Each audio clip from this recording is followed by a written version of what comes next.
지난 몇 주 동안 우리 교육부 겨울 성경학교와 또 수련회가 있었습니다. 시간마다 부서에서 얼마나 귀한 찬양들을 준비해 주셨는지 볼 때마다 너무나도 은혜가 되었고 큰 소망이 있다라고 하는 것을 느낄 수가 있었습니다.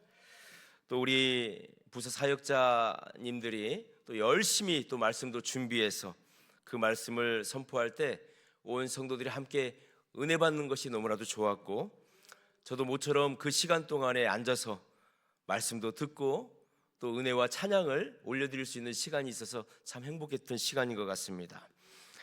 특별히 오늘은 이제 사도행전 7장에 기록된 스데반의 마지막 설교를 통해서 오늘 이 밤 우리가 함께 은혜를 나누고자 합니다. 오늘 우리가 읽었던 이 설교, 스데반이 지금 이 설교를 마지막으로 이제 하나님의 부르심을 받게 되어지는데, 이 설교를 하고 있을 때 스데반의 마음이 어땠을까요? 지금 스데반이 이렇게 설교를 할 때 잘 들어주는 것이 아니고, 무슨 잘못 하나, 무슨 실수 하나, 그거 꼬투리만 잡히면 당신은 지금 바로 죽는 거야 라고 하는 아주 시슬판한 칼을 들고 공회원들이, 유대의 공회원들이 지금 이 스데반을 붙잡아 놓고 신문을 하는 것입니다. 성전을 모독했다는 것입니다. 모세의 율법을 파괴했다는 것입니다. 그 명목으로 지금 스데반을 앉혀놓고 스데반을 신문을 하려고 하는데, 스데반이 지금 한편의 설교를 하고 있는 것입니다. 여러분 생각해 보십시오. 여러분들이 혹시 중국이라든지 또 북한이라든지 이런 데 잠입을 해가지고 하나님 모르는 사람들에게 말씀을 막 전하다가 잡혔어요. 이슬람 지역 같은 데에서 잡혔어요. 그래서 그 사람들이 잡아다가 끌어다 놓고 마지막 설교해봐 라고 했을 때 여러분들은 어떤 설교를 하실 수가 있겠습니까? 그런데 이상한 상황이 벌어졌습니다. 조금이라도 두렵고 떨리고 무서워해야 될 텐데, 오히려 성경을 보니까 스데반의 얼굴이 천사의 얼굴처럼 빛났다는 거예요. 여러분, 왜 스데반에게 얼굴이 이렇게 천사의 얼굴처럼 빛날 수 있었을까요? 스데반은 자기 자신을 지금 변호하는 것이 아니었기 때문에 그래요. 자기 자신을 변호했으면 두렵고 떨리죠. 내가 한 이야기를 이 사람들이 안 들어주면 어떨까? 잘못 이해하면 어떨까? 그런데 지금 스데반은 자기의 이야기를 하는 게 아니었어요. 제발 눈을 떠서 이 세상을 창조하신 창조주 하나님을 보고, 이 세상을 통치하시고 당신들을 구원하여 주시기 위해서 오신 예수님을 좀 바라보십시오 라고 하는 주님의 심정으로 주님의 메시지를 선포했기 때문에 스데반은 천사의 얼굴처럼 밝을 수가 있었던 것입니다. 오늘 또 어떤 상황 가운데에서 우리가 이 자리에 왔는지는 몰라요. 하나님만 아시죠. 그러나 오늘 이 말씀을 들었을 때에 여러분의 얼굴에서 스데반의 얼굴처럼 천사의 광채가 빛나기를 주님의 이름으로 축원합니다. 스데반이 막 설교를 시작했어요. 설교를 시작할 때 맨 첫 번째 꺼낸 인물이 한 명이 있는데, 그 사람이 바로 아브라함입니다. 아브라함. 우리 2절 말씀을 같이 한 목소리로 한번 읽겠습니다. 시작. 스데반이 이르되 여러분 부영들이여 들으소서. 우리 조상 아브라함이 하란에 있기 전 메소포타미아에 있을 때에 영광의 하나님이 그에게 보여. 우리는 여기서 놀라운 사실을 하나 발견하는데, 하나님께서 아브라함을 부르셔서 가나안 땅으로 보내시는 곳을 보통 하란 이렇게 생각할 때가 참 많이 있습니다. 그런데 스데반은 정확히 알고 있는 거예요. 하나님께서 이 하란에서 가나안으로 아브라함을 부르신 게 아니라 메소포타미아에서 아브라함을 불렀다라고 하는 것을 스데반은 정확히 알고 있었어요. 아브라함이 원래 믿음이 좋은 사람이라서 하나님이 찾으셨을까요? 여호수아 24장 2절 말씀을 보면 우리 같이 한번 읽어보겠습니다. 시작. 여호수아가 모든 백성에게 이르되 이스라엘의 하나님 여호와께서 이같이 말씀하시기를 옛적에 너희의 조상들 곧 아브라함의 아버지 나홀의 아버지 데라가 강 저쪽에 거주하여 다른 신들을 섬겼으나, 여기 봐보세요. 이 아브라함이 믿음이 좋은 게 아니에요. 그리고 아브라함의 그 가문도 믿음이 좋은 게 아니에요. 아브라함의 아버지 데라가 있었는데 강 저쪽, 그러니까 메소포타미아에서 이방 신들을 섬겼던 사람이 아브라함의 아버지였고, 그러다 보니까 아브라함도 하나님을 잘 섬기는 사람이 아니었다라고 하는 것을 우리가 알 수 있습니다. 아브라함의 상태는 자기가 너무 잘나고 믿음이 좋아서 하나님께 선택을 받은 그런 상황이 아니었다는 것입니다. 완전히 무능력의 상태예요. 왜요? 하나님의 주권이 역사했기 때문에 그렇습니다. 그런 믿음이 준비된 사람도 아니었습니다. 로마서 4장 5절 말씀을 보면 경건하지 아니한 자였어요. 그런데 우리 하나님의 특징이 있어요. 우리 하나님의 특징은 뭐냐면 주권적인 은혜로 경건하지 아니한 사람이라도, 죽을 사람이라도 택하신다는 거예요. 그게 하나님의 주권이라는 것이죠. 그래서 우리는 영광이라고 하는 단어를 많이 사용하는데, 이 영광이라고 하는 단어는 인간의 어떠함에 반응하는 빛이 절대 아니라는 겁니다. 어둠 속에서 빛을 창조하시듯이 우상 숭배자들 속에서 희망이 하나도 없는 그 가문 가운데에서 믿음을 창조하시기 위해서 하나님께서 일방적으로 아브라함을 불러주셨다는 거예요. 그것이 압도적인 은혜가 바로 영광이라는 거예요. 구원받을 수 없고 선택받을 수 없는데 하나님께서 압도적으로 그 사람에게 은혜를 주시는 것 자체가 영광이다라고 우리는 말을 하는 것입니다. 하나님이 택하셨기 때문에 아브라함이 위대해지기 시작한 겁니다. 사랑하는 성도 여러분, 제가 질문 한번 해보겠습니다. 여러분이 위대해서 하나님이 여러분을 선택하셨습니까? 하나님이 여러분들을 선택하셨기 때문에 이제 여러분들의 인생은 위대하게 될 줄 믿습니다.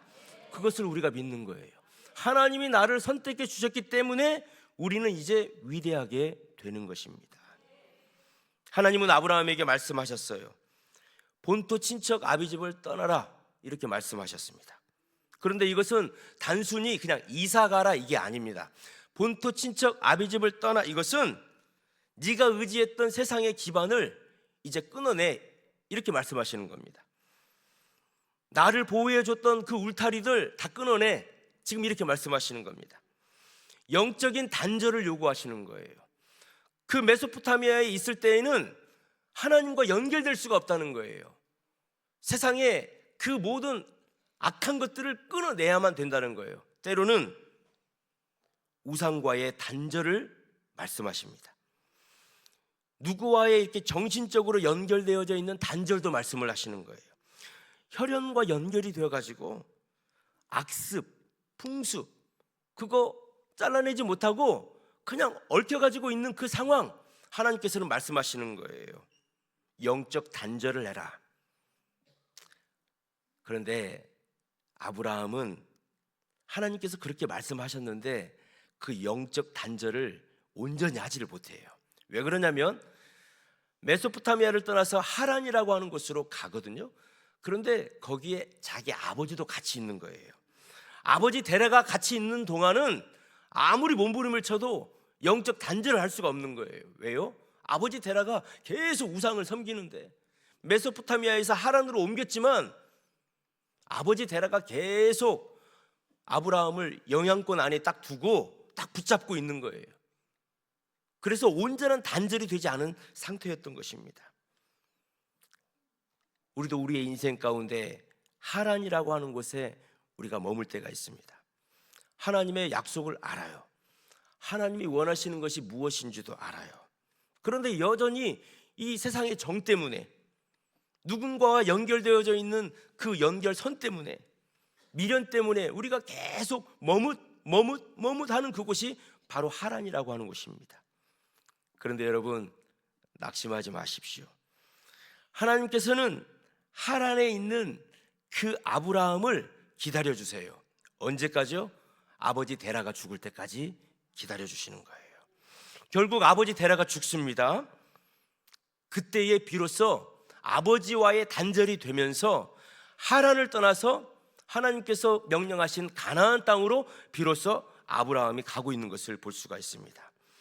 우리의 불완전한 순종조차라도 하나님의 주도권 안에서는 결국 연단과 훈련의 과정인 줄 믿습니다.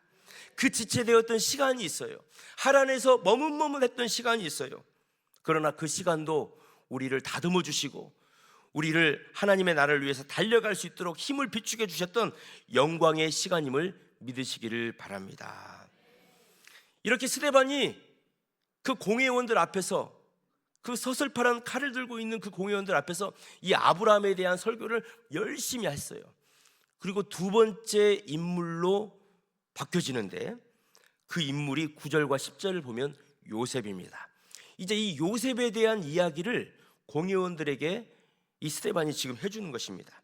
자, 우리 9절과 10절 말씀을 한 목소리로 같이 한번 읽겠습니다. 시작. 여러 조상이 요셉을 시기하여 애굽에 팔았더니 하나님이 그와 함께 계셔 그 모든 환난에서 건져내사 애굽 왕 바로 앞에서 은총과 지혜를 주심에 바로가 그를 애굽과 자기 온 집의 통치자로 세웠느니라. 요셉의 인생은 한마디로 드라마지요. 그런데 그 드라마를 쓰신 분은 하나님이셨습니다. 스데반은 여기에서 유대인들 지도자의 가슴을 찌르는 단어 하나를 사용하고 있는데 시기라고 하는 단어입니다. 여러 조상들이 요셉을 시기해서 애굽에 팔았다, 지금 이렇게 말하고 있습니다. 여러분, 요셉은 정직한 사람이었습니다. 술수를 쓰지 못하는 사람이에요. 거짓말하지 못하는 사람입니다. 그러나 자기에게 돌아온 건 뭡니까? 배신이에요. 그것도 형제간들에게 큰 배신을 받았어요. 구덩이에 던져졌습니다. 외국 땅에 애굽의 종으로 팔려갔습니다. 그리고 하지도 않은 그런 보디발의 아내 그 모함을 받아가지고 감옥에도 들어가게 되었습니다. 시편 105편을 보면 요셉에 대해서 이렇게 설명을 하고 있는데 그의 발은 착고를 차고 그의 몸은 쇠사슬에 매였다, 이렇게 요셉을 묘사하고 있는 것을 볼 수가 있습니다. 어떻게 보면 우리 인생에 희망이 없는 것처럼 보여지는 것입니다. 요셉의 인생이 다 끝난 것처럼 보여지고 있습니다. 그런데 그 요셉이 지금 가장 낮은 곳으로 내려와 가지고 발에 착고를 채고 감옥에 들어가 있는 상태였지만은 성경은 이것을 지금 반전으로 기록하고 있는 것을 볼 수가 있는데 오늘 우리가 읽었던 사도행전 7장 9절 10절을 보면 하나님께서 그 속에서 요셉과 함께 계셨고 그 모든 환난 가운데 요셉을 건지셨다라고 말씀하고 있습니다. 감옥에 있어도 하나님이 함께 하시면 그곳이 궁전으로 들어가기 바로 앞 단계인 줄 믿습니다. 감옥에 있어도 하나님이 함께 하시면은 이제 그 순간이 지나고 나면 요셉이 바로 궁전으로 들어가거든요. 궁전으로 들어가기 바로 앞 단계에 그 감옥 가장 낮은 자리에 있었다라고 성경은 말씀해 주고 있는 것입니다. 하나님은 요셉을 총리 대신으로 삼아 주셨습니다. 그런데 그 이유가 참으로 기가 막힙니다. 단순히 요셉이 힘들고 어려웠던 것들을 잘 참아냈기 때문에 이제 너에게 면류관을 씌워주기 위해서 애굽의 총리 대신 돼, 하나님이 그런 마음으로 요셉을 애굽의 총리 대신으로 삼으신 게 아니라는 것입니다.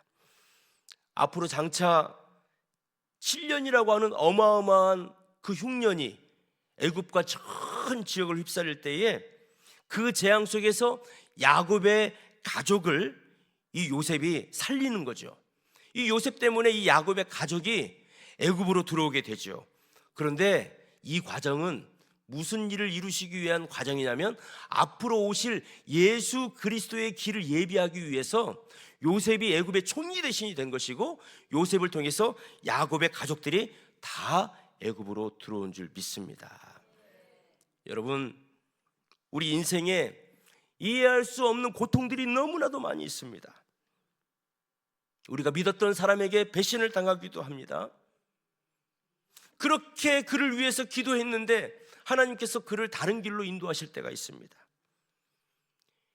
요셉은 나중에 훗날 자기 형들에게 이렇게 고백을 합니다. 당신들은 나를 해하려고 했지만 하나님은 그것을 선으로 바꾸셨습니다. 그래서 내가 비록 힘든 시간을 지나왔지만 오히려 이 시간이 있었기 때문에 많은 사람들의 생명을 구원할 수 있게 되었습니다. 하나님의 뜻이었습니다. 나는 하나님의 뜻 가운데에서 그 시간을 살아왔던 것입니다 라고 요셉이 고백을 한 것입니다.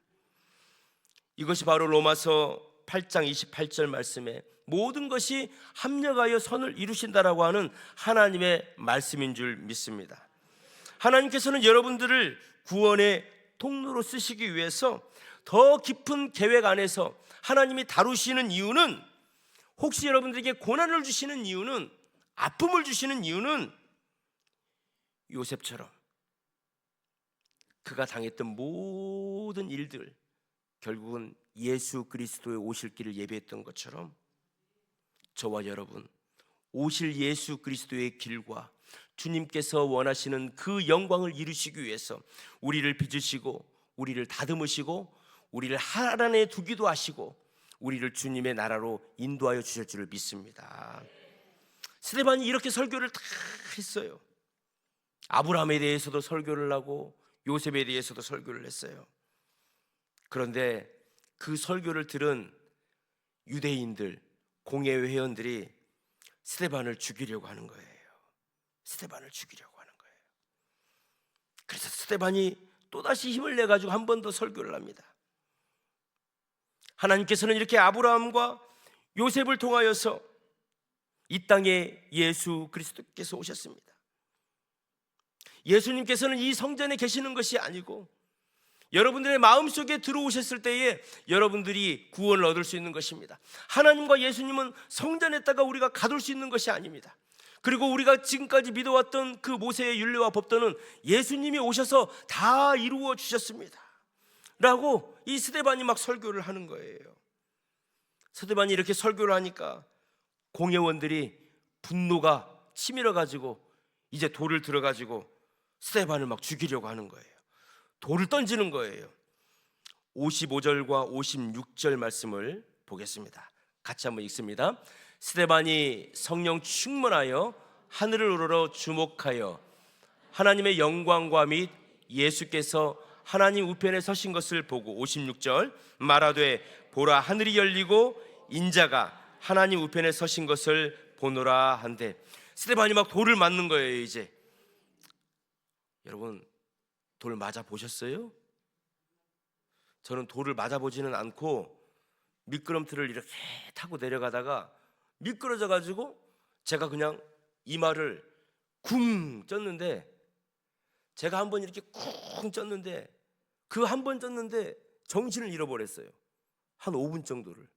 초등학교 한 3학년 때 눈 떠보니까 혹이 이렇게 나 있더라고요. 근데 여러분 10사람, 20사람, 50명이 돌을 들어가지고 그 스데반에게 막 그 돌을 던졌다고 생각해 보세요. 돌이 그 돌을 스데반이 다 맞았어요. 그런데 스데반은 그 돌을 맞고 너무 기뻐한 거예요. 왜 그런 줄 아세요? 스데반의 영안이 열려서 하늘을 보니까 예수님께서 서가지고 스데반을 향해서 환하게 웃어주시는 거예요. 여러분 성경을 보면 우리 예수님은 항상 하나님 보좌 우편에 앉아 계시는 거예요. 우편에 앉아 계시는 이유는 이 세상 모든 것들을 다 통치하고 계시기 때문에. 그런데 예수님이 의자에서 일어나 가지고 쳐다보고 있는 것은 이 상황이에요. 스데반이 돌 맞아 가지고 지금 있는 상황에 예수님이 의자에 앉아 계실 수가 없는 거예요. 예수님이 지금 일어나신 거예요. 그래서 스데반에게 용기와 힘을 주시는 거예요. 오늘 이 자리에 계신 사랑하는 성도 여러분, 여러분들이 주님 때문에 핍박을 받거나 주님의 나라를 달려가다가 오해를 받고 혹시라도 여러분의 마음이 무너져 있을 때에 여러분이 주님 앞에 기도할 때 우리 주님께서 의자에 일어나셔서 여러분들을 부축해 주실 줄을 믿습니다. 그것이 우리가 믿는 은혜예요. 감사예요. 감격이에요. 보좌 우편에 계신 주님이 앉아 계시지 않고 일어서셨다는 거예요. 우리를 위해서 중보해 주시는, 그리고 우리의 눈물을 닦아주시기 위해서 언제든지 달려오시려고 서 계시는 그 예수 그리스도를 바라보는 오늘 이 저녁이 되기를 주님의 이름으로 축원합니다. 말씀을 정리하겠습니다. 사랑하는 성도 여러분, 우리는 죽으면 재로 변할 수도 있고 무덤에 우리가 묻히면 한 줌의 흙으로 변하기도 합니다. 아브라함도 요셉도 세겜의 무덤에 묻혔습니다. 그러나 그들의 삶은 결코 헛된 죽음이 아니었습니다. 순종과 인내를 통해서 인류를 구원할 메시아 예수 그리스도의 길을 예배했던 사람이 아브라함과 요셉이었습니다. 스데반의 죽음도 헛된 죽음이 아닙니다. 그 현장에서 스데반이 돌을 맞아 죽을 때에 한 청년이 스데반을 보고 있었습니다. 그 청년이 바로 사울입니다. 나중에 바울이 되죠. 그 사울이 가슴속에 씻을 수 없는 그 영적 충격을 스데반이 돌을 맞는 것을 보면서 가슴속에 간직한 겁니다. 나중에 이 사울을 하나님께서 변화시키셔서 바울로 바꾸셨고, 이 바울이 예루살렘 교회뿐만이 아니라 세계 선교를 위해서 오실 주님의 길을 예배했던 것처럼 저와 여러분의 인생도 마찬가지입니다. 때로는 아브라함처럼 정처 없는 길을 걸어가는 것 같고, 요셉처럼 억울하게 구덩이에 빠지고 억울하게 감옥에 들어가 있는 것 같다 할지라도, 그러나 반드시 우리 하나님께서 저와 여러분을 붙들어 주실 줄을 믿습니다. 우리를 위해서 하늘 보좌에 앉아 계시지 아니하시고 일어나셔서 우리를 위해서 눈물을 닦아주시고 우리에게 언제든지 오시고자 준비하고 계시는 그 예수님을 바라보시면서 형식적인 신앙의 틀들을 우리가 깨버리고 건물 속에 하나님이 갇혀 계시는 것이 아니라 내 삶의 구덩이에서 나를 끌어주시기 위해서 그 구덩이로 오시고 나의 삶 연약한 곳에 오셔서 나를 부추겨 주시고 나를 사용하여 하나님의 영광 가운데 임하게 하시는 그 주님을 바라보시면서 오늘 우리 아브라함처럼 요셉처럼 스데반처럼 주님의 영광을 바라보면서 나를 위해서 달려오실 그 주님을 고대하면서 오늘 찬송과 기도의 자리로 나아가 하나님께 영광 올려드리는 이 시간이 되기를 주님의 이름으로 축원합니다. 기도하겠습니다. 하나님 아버지, 오늘 스데반의 뜨거운 심장을 우리에게 주시니 감사합니다. 우리 인생의 모든 순간이 하나님의 주권 아래 있음을 이 시간 고백합니다. 지금 이 시간 마음이 무너진 자에게 내가 너를 위해서 서 있다 말씀하시는 주님의 음성을 듣게 하여 주시옵소서. 우리의 눈이 열려 하늘 영광을 보게 하여 주시고 세상이 감당하지 못하는 믿음의 사람으로 살아갈 수 있도록 인도하여 주옵소서. 예수님 거룩하신 이름으로 기도드립니다. 아멘. 우리 찬양